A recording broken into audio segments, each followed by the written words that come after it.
I'm glad to be here to represent President William Ruto, who had graciously accepted to be with you today, but because of exigencies of duty, he was unable to come and asked me to come and represent him. You are aware that we are facing a serious problem with the drought, and he needs to have a hands-on approach, and he is busy with our development partners trying to marshal and harness resources to make sure that no Kenyan dies from starvation. And the situation we are facing in the country of possible starvation arising from drought is relevant to what brings us here today, agriculture and food production, which is something we really want to put a lot of effort. So if you allow me, I'll read his remarks as he would have communicated to all those who are here today and the nation. The Governor, Nairobi County, members of Parliament, ESK National Chairperson, Madam Annabel Krienya, Nairobi International Trade Fair Chairperson, Council members, live governors, exhibitors, ladies and gentlemen. I'm delighted to be here today for the official opening of the Nairobi ASK International Trade Fair, which returns after a 2-year break occasioned by COVID-19 pandemic. This year's theme, Promotion, Innovation and Technology in Agriculture and Trade, aligns well with the government's plan of transforming agriculture and economy to provide better quality of life for our citizens. The theme underscores our government's commitment to promoting innovation and technology for the growth of the agricultural sector as an enabler for economic transformation and sustainability. This trade fair, therefore, affords us the opportunity to showcase modern technologies that are useful to making Kenya's agricultural sector globally competitive. Ladies and gentlemen, we are currently facing unprecedented high food prices, occasioned both by internal and external factors. The government is alive to the high cost of living that has persisted over the past years. The price of maize flour in particular, which is our main staple food, has been high for the better part of this year. Over time, there has been a steady increase in food imports, with edible oils, wheat and rice constituting our highest food import costs. Food, just like any other imports, translate to export of jobs to the countries of origin. As a country, we have an opportunity to invest in production of these foods to maintain jobs and also increase income. This food and nutritional situation is of concern, with our annual production for major food crops, notably maize, beans, wheat and rice, falling way short of our national demand and consumption, pointing to reliance on food imports. Agriculture is the engine that drives Kenya's economic and industrial development, particularly in food production, income generation, and provision of raw materials for manufacturing. The government is committed to achieving sustainable agricultural growth and transforming agriculture from subsistence to a commercially and globally competitive industry. Our administration has prioritized interventions in the agricultural sector as one of the 5 pillars of our economic recovery plan, alongside micro, small and medium enterprises, housing and settlement, healthcare, and finally, a digital superhighway and a creative economy. Agriculture has the potential to lift many people out of poverty that continues to afflict the majority of the rural population and place millions more firmly on the path to greater wealth. On the consumption side, reduced food prices can result in substantial saving for majority of Kenyan households. Strategic interventions in agriculture, therefore, hold the key to unlocking the tremendous promise of rapid growth in wealth generally and incomes in particular, achieved simultaneously with equally rapid reduction in poverty and inequality. Additionally, we will endeavor to avail affordable working capital to enable farmers purchase inputs and undertake other necessary farm husbandry. On average, households spend 54% of their income to purchase food. Reduction of food prices and subsequently cost of living can be achieved at the same time. Agricultural growth creates more jobs than any other sector due to its linkage to many sectors of our economy. 2/3 of Kenyans derive their income from agriculture.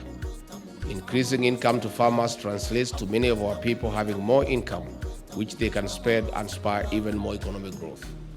Agro-processing accounts to more than half of our total manufacturing sector. Agro-based manufacturing has placed us at a global competitive advantage since raw materials are locally sourced. Investment in agriculture will therefore undoubtedly spur growth of the manufacturing sector. Erratic rainfall, high cost of inputs, particularly fertilizer, among other factors have led to reduced production of maize and other food crops. The prevailing drought in the arid and semi-arid lands has worsened the food situation in those regions. However, moving forward, we project to produce much higher yields following the wide range of interventions that we have begun to put in place towards increasing our national productivity. Ladies and gentlemen, exhibitors, the livestock subsector plays a very important role, and its growth is expected to contribute towards food and nutrition security and the realization of Vision 2030. The population of the country's dairy cattle is estimated at 5.1 million heads. In the year 2020, milk production was estimated at 4.1 billion liters, valued at Kenya shillings 181.6 billion. At the current demand, the country is self-sufficient in milk production. The beef cattle population is estimated at 16.5 million. Although most beef is produced from rangelands, dairy cattle cows contribute substantially to the national supply. In 2020, the country produced 244,000 metric tons of beef, worth Kenya shillings 103.8 billion. Sheep and goats play a key role in pastoral households, food security, and income owing to their short generation intervals, high adaptability, and versatile feeding habits. The country has an estimated 36 million goats and 25.3 million sheep that produced 80.7 metric tons, 80,000 metric tons of chevron, worth Kenya shillings 6.6 billion, and 79,000 metric tons of mutton, worth another Kenya shillings 33.6 billion, respectively. Ladies and gentlemen, as a government, we are working round the clock to increase agricultural productivity that will eventually lead to increased supply and eventually lower food prices due to supply and demand market forces. There is therefore need to ensure that farm inputs are affordable to farmers. In particular, fertilizer has been flagged as an immediate intervention measure because of its immediate impact on agricultural productivity in both the medium and long term.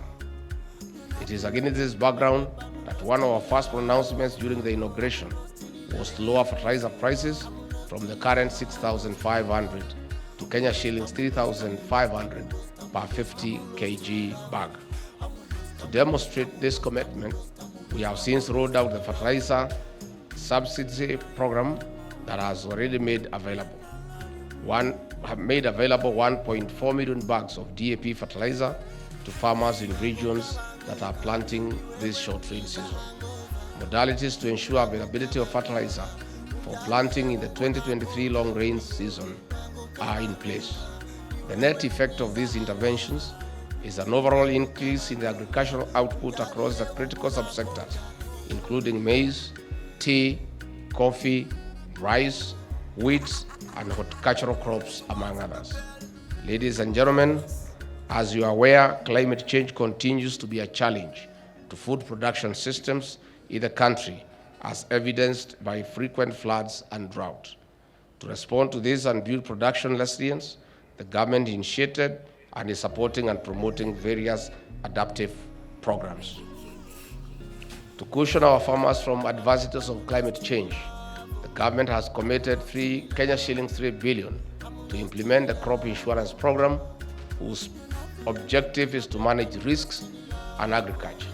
To date, the project has covered 1.3 million farmers in 37 counties, targeting maize, Irish potato, and green grams value chains.